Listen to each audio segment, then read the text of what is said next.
오늘 우리들에게 주시는 하나님의 말씀은 신명기 11장 1절로 12절 말씀입니다.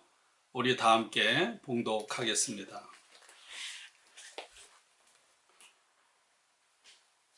그런즉 내 하나님 여호와를 사랑하여 그가 주신 책무와 법도와 규례와 명령을 항상 지키라.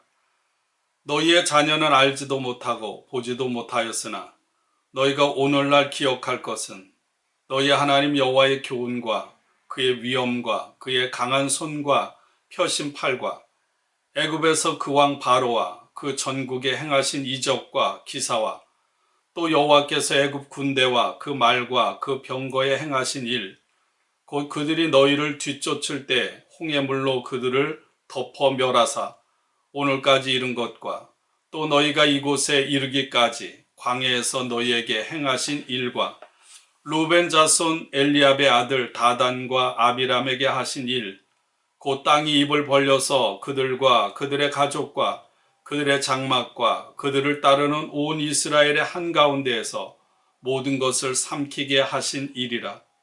너희가 여호와께서 행하신 이 모든 큰 일을 너희의 눈으로 보았느니라. 그러므로 너희는 내가 오늘 너희에게 명하는 모든 명령을 지키라. 그리하면 너희가 강성할 것이요 너희가 건너가 차지할 땅에 들어가서 그것을 차지할 것이며 또 여호와께서 너희의 조상들에게 맹세하여 그들과 그들의 후손에게 주리라고 하신 땅, 곧 젖과 꿀이 흐르는 땅에서 너희의 날이 장구하리라. 내가 들어가 차지하려 하는 땅은 내가 나온 애굽 땅과 같지 아니하니 거기에서는 너희가 파종한 후에 발로 물대기를 채소밭에 댐과 같이 하였거니와 너희가 건너가서 차지할 땅은 산과 골짜기가 있어서 하늘에서 내리는 비를 흡수하는 땅이요 내 하나님 여호와께서 돌보아 주시는 땅이라. 연초부터 연말까지 내 하나님 여호와의 눈이 항상 그 위에 있느니라. 아멘. 할렐루야. 오늘도 주님의 은혜가 여러분들의 삶에 가득하시기를 주님의 이름으로 축원합니다. 나의 삶에 임하신 하나님의 사랑과 은혜를 그냥 지나치지 않고 느끼며 기뻐하고 감사하는 그런 복된 하루 되시기를 바랍니다. 모세는 죽음을 앞두고 가나안 땅이 바라다 보이는 모압 평원에서 출애굽 2세대 백성들을 향해 마지막으로 유언과도 같은 설교를 한 것이 신명기 말씀입니다.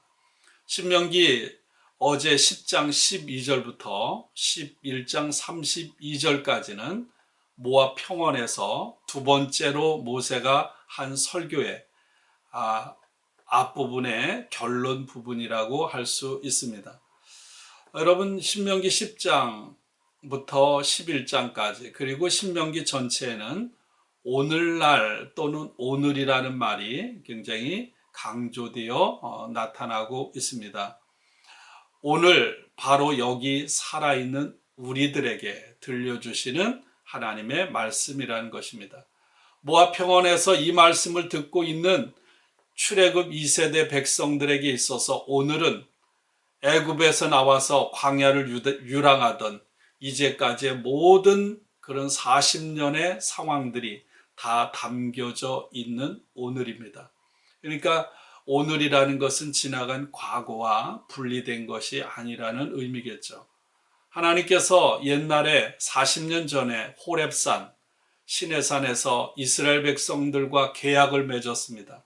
이스라엘의 하나님은 이스라엘의 하나님이 되고 이스라엘을 하나님께서는 당신의 백성으로 삼아 주셨고 그 표시로 십계명을 주셨습니다. 하나님께서 모세의 설교를 통해서 40년이 지난 후 호렙산에서 주신 말씀을 출애굽 2세대 자녀들에게 다시 들려주는 것입니다. 이스라엘은 지금 가나안을 앞두고 있는 접경진대에 모여 있습니다. 이곳에서 모세는 설교를 통해서 모세가 주는 말씀을 잘 듣고 이스라엘 백성들이 어떻게 반응하고 그 말씀 앞에 어떻게 결단하느냐에 따라서 그들의 미래가 달려 있는 것입니다.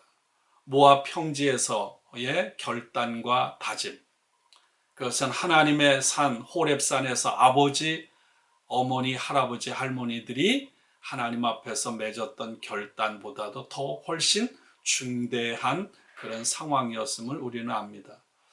모압 평원은 지나간 날들의 삶을 되돌아보고 회상하는 자리인 동시에 새롭게 펼쳐질 미래를 소망 중에 기다리는 자리입니다. 다시 말하면 축복과 저주를 가르는 그런 결단의 장소였던 거죠. 실패한 부모들의 잘못을 딛고 과거에서 벗어나 새로운 미래를 열어가는 의미 있는 장소입니다. 지금까지 그래왔듯이 이스라엘은 하나님과 함께 미래를 향해 비록 고난이 있지만 헤쳐나가야 할 문제들이 많이 있지만 한 걸음 한 걸음 나아가야 하는 것입니다.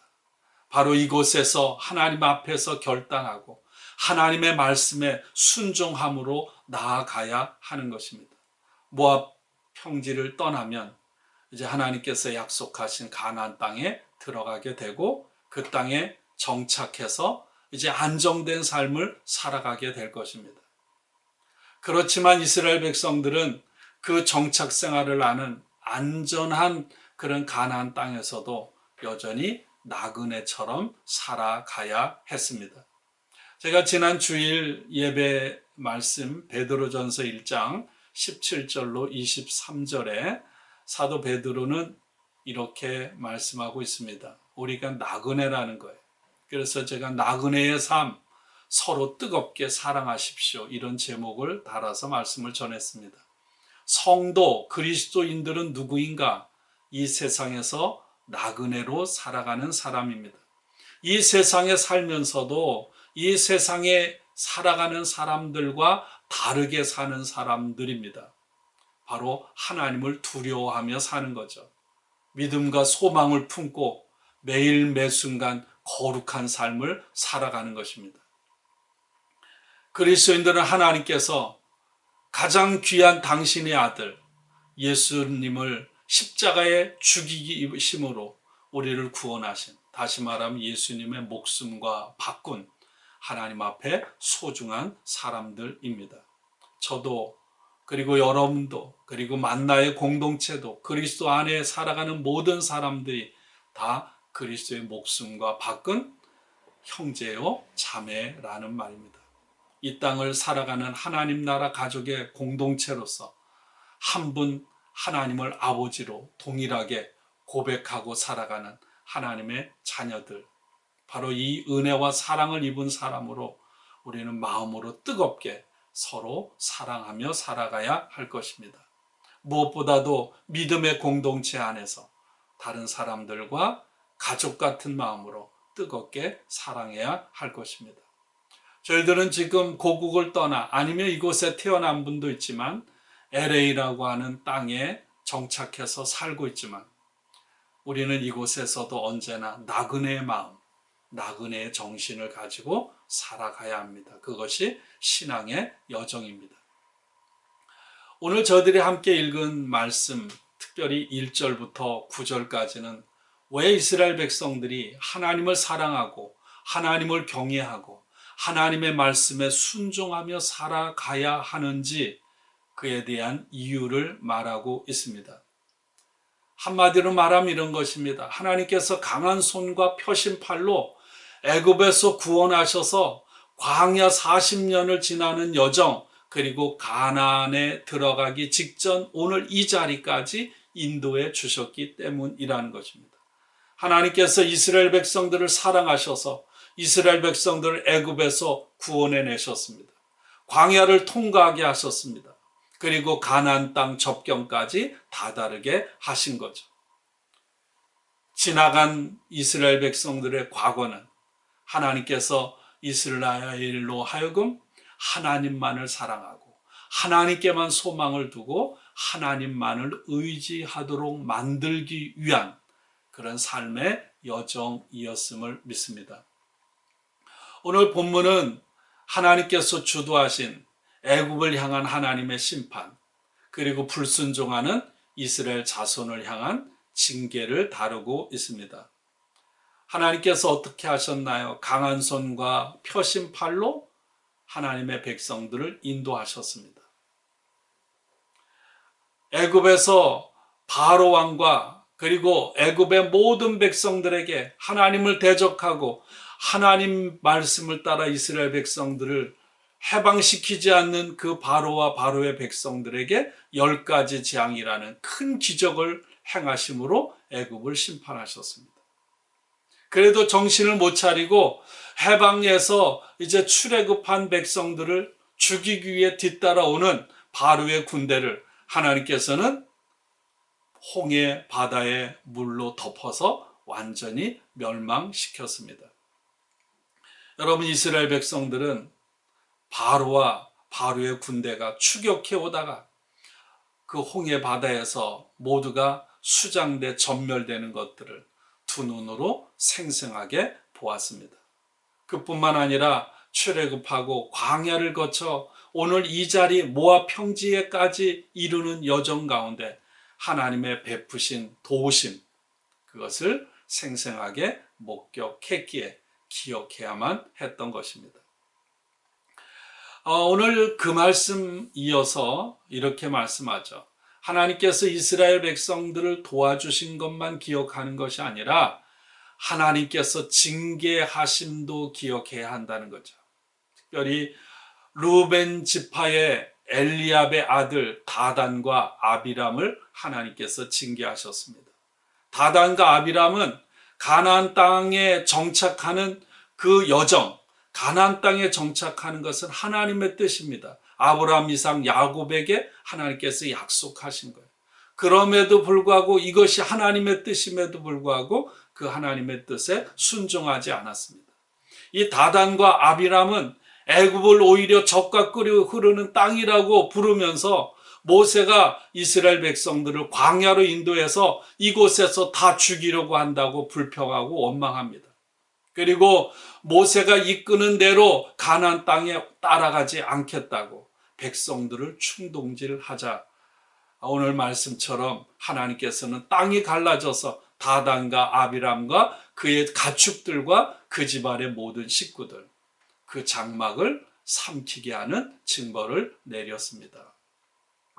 여러분, 이스라엘 백성들은 출애굽해서 광야 40년을 거쳐 가나안 땅에 이르기까지 하나님의 위엄과 하나님의 능력과 하나님의 돌보심과 하나님의 섭리를 두 눈으로 똑똑히 보고 배웠습니다. 여러분, 애굽이나 그리고 광야나 가나안이나 다 살아가는 삶의 자리입니다. 그런데 성경은 애굽, 광야, 또 우리가 살아가는 LA 이런 것이 단순한 하나의 어떤 공간, 장소로 여기질 않아요. 특별히 애굽은 어떤 곳입니까? 하나님께서 조상 야곱과 그의 자식들을 애굽으로 인도하셨어요. 그리고 하나님께서 신명기 8장에 하나님께서 이스라엘 백성이 스스로 광야길을 걸어간 것이 아니라 하나님께서 이스라엘 백성들을 광야로 이끌어 들였습니다. 출애굽이나 광야 유랑이 이스라엘 백성들로 하여금 어렵고 고난이 있고 아픔이 있고 죽음이 있는 자리이긴 하지만 그 가운데서 하나님의 사랑을 체험하도록 그렇게 만드신 훈련장 또는 교실이었다는 거죠. 하나님께서는 애굽이라고 하는 용광로 훈련장으로 이스라엘 백성들을 보냈습니다. 광야라는 교실로 훈련장으로 이스라엘 백성들을 보내셨습니다. 그래서 그들을 낮추셨고 그들로 하여금 하나님이 누구인지를 생생하게 온몸으로 배우도록 작정하셨던 것이죠. 저는 저와 여러분들이 살아가는 매일매일의 그 삶의 자리가 바로 이런 자리가 될 수 있기를 원합니다. 그곳에 우리가 처해서 살아간다 할지라도 그것이 비록 사망의 음침한 골짜기와 같은 곳이라 할지라도 그것은 하나님께서 우리를 사랑하셔서 우리를 하나님의 사랑으로 빚어가시는 은혜의 자리가 되는 줄로 믿습니다. 이스라엘이 하나님의 훈련장, 하나님의 교실에서 신앙을 배우고 익혔던 것은 목적은 하나입니다. 하나님께서 장차 주시는 땅에서 오늘 8절 9절에 보면 강성하고 풍성하고 오래 살도록 장구하게 살 수 있도록 돕기 위해서 하나님께서 이스라엘 백성들에게 원하는 것은 이스라엘 백성 당신의 자녀가 행복하기 위한 거죠. 하나님 주신 약속의 땅에서 강성하고 풍부하고 장구하게 사는 비결은 오직 하나입니다. 신앙의 문제. 하나님을 의지하느냐 의지하지 않느냐, 하나님을 온전히 마음과 뜻과 힘을 다해서 사랑하느냐 아니냐에 따라서 하나님 주신 축복의 땅에서 행복하게 사느냐 그렇지 않느냐에 그런 갈림길이 있다고 하는 것입니다. 예수님께서도 이렇게 말했죠. 나를 사랑하는 자는 나의 계명을 지키는 자다. 하나님을 사랑한다는 것과 하나님의 말씀에 순종한다는 것은 결국은 다른 것이 아니라 하나라는 사실이죠. 10절부터 21절 내일 이어지는 말씀까지는 하나님께서 이스라엘에게 주시는 약속의 땅에 대한 이야기입니다. 약속의 땅은 애굽에서의 땅과 완전히 다르다는 거예요. 그 중에 많은 차이 중에 오늘 10절부터 12절까지는 한 가지를 소개하고 있습니다. 애굽은 거의 비가 내리지 않아서 강수량이 부족하고 농사짓기에 적절하지 않은 땅이에요. 씨를 뿌리고 나면 그냥 땀을 흘려서 그 밭에 물을 대야만 농사를 온전히 지을 수가 있었습니다. 애굽은 나일강에 전적으로 의지해야 했고요. 이 나일강은 여름이나 가을에 나일강이 범람해서 농사에 막대한 피해를 주는 거예요. 그래서 그 나일강의 운하와 저수지를 만들어서 그 농사에 이용하는 그런 관계시설이 필요했던 거죠. 그래서 애굽의 왕 바로를 물을 다스리는 자라고 그렇게 부르기도 했습니다. 그러나 여러분, 가나안 땅은 어떤 곳인가요? 오늘 하늘에서 내리는 비에 의존하는 땅이라고 말하고 있습니다. 이 말을 우리가 잘 이해할 필요가 있어요. 하늘에서 내리는 비에 의존하는 땅. 저희 시골에서 자랐는데 이 땅을 천수답이라고 하죠. 개울이나 강 가까운 곳에서는 물을 대기가 쉬운데 이 산골짝, 이 산비탈 이런 곳에 있는 노는 이 모내기 하기도 쉽지가 않아요. 그래서 학교 다닐 때 모내기 봉사를 갔던 경험들이 있습니다. 모내기만 하는 것이 아니라 낮은 곳에서 물을 길어다가 학생들이 전부 그 논에 붓고요. 돌처럼 딱딱해진 땅을 파서 거기에 모를 심었던 그런 기억이 있습니다. 그런데 오늘 하늘에서 내리는 비에 의존하는 땅이라고 하는 건 뭐냐면 그런 의미가 아니라 땅에 물을 담아두는 별도의 시설이 필요 없이 그거 없어도 언제나 땅이 물로 풍족한 땅이라는 의미죠. 그리고 하나님께서는 연초부터 연말까지 늘 보살피는 땅이라고 표현하고 있습니다. 하나님은 당신의 백성들을 눈동자처럼 지키시고 한순간도 떠나지 않을 뿐만 아니라 하나님께서 주신 기업을 연초부터 연말까지 보살피시는 땅. 하나님은 그 땅에 들어가서 당신의 백성들이 행복을 누리기를 원하신 줄로 믿습니다. 여러분, 비라고 하는 건 뭡니까? 우리가 이 비가 오지 않는 캘리포니아 살잖아요. 비는 전적으로 하늘에서 오는 거예요. 우리 인간의 노력으로 되는 게 아니라 하늘에서 하는 거, 하나님이 하시는 거예요. 그러므로 비에 의존해서 산다는 것은 온전히 하나님을 의지해서 산다는 삶의 표현입니다. 어떻게 하면 풍성한 비, 적당한 비로 인하여 가나안에 들어가서 살아가는 삶이 풍성하고 행복할 수 있을까? 오늘 본문이 내려주는 해답은 한 가지입니다. 신명기 전체를 꿰뚫고 있는 말씀이죠. 하나님이 주신 명령을 순종하고 마음을 다하고 성품을 다하고 힘을 다해서 하나님을 사랑하고 섬기는 것입니다. 이제까지도 우리가 이렇게 계속해서 이 해답을 함께 나눴고 내일도 이 말씀이 이어지게 될 것입니다. 어제 신명기 10장 12절에 이스라엘아, 내 하나님 여호와께서 내게 요구하시는 것이 무엇이냐 물었습니다. 그에 대한 대답으로 내 하나님 여호와를 경외하며 그의 모든 도를 행하고 그를 사랑하며 마음을 다하고 뜻을 다하여 내 하나님 여호와를 섬기라 이렇게 대답했습니다. 그리고 어제와 오늘 말씀은 하나님께서 지나간 날 우리의 삶에 무엇을 하셨는지 그리고 앞으로 어떤 일을 하실 것인지를 전하고 있습니다. 사랑하는 여러분, 오늘 말씀을 읽고 함께 나누면서 우리도 마찬가지예요. 우리가 지금까지 살아오는 모든 여정 속에 하나님께서 베풀어 주신 사랑과 은혜를 잊지 않고 기억하고 감사하시기를 바랍니다. 그리고 지나간 날 삶 속에 사랑으로 함께 하셨고 신실하셨던 하나님께서 우리들이 살아가는 미래 삶도 놀라운 은혜와 축복으로 우리의 삶의 여정에 함께 하셔서 저와 여러분들이 형통하고 오래 살도록 해 주실 것을 여러분 소망 중에 확신을 갖고 믿으시기를 주님의 이름으로 간절히 축원합니다. 오늘 11장 1절의 말씀을 마지막으로 읽고 함께 기도하겠습니다. 그런즉 내 하나님 여호와를 사랑하여 그가 주신 책무와 법도와 규례와 명령을 항상 지키라. 마음을 다하고 성품을 다하여 하나님을 사랑하고 하나님을 섬기라는 명령은 우리에게 무거운 짐이 아니라 바로 하나님의 은혜와 사랑을 입은 사람의 자동적으로 우러나는 마음의 고백이요 삶의 표현인 줄로 믿습니다. 그렇게 살아감으로 매일매일 특별히 이 코로나 바이러스로 인해 어려운 때 여러분들의 삶의 자리에서 하나님이 주신 축복으로 인해 여러분 평안하고 생명이 장구하고 강성하고 형통하는 우리 모두가 되기를 축원합니다.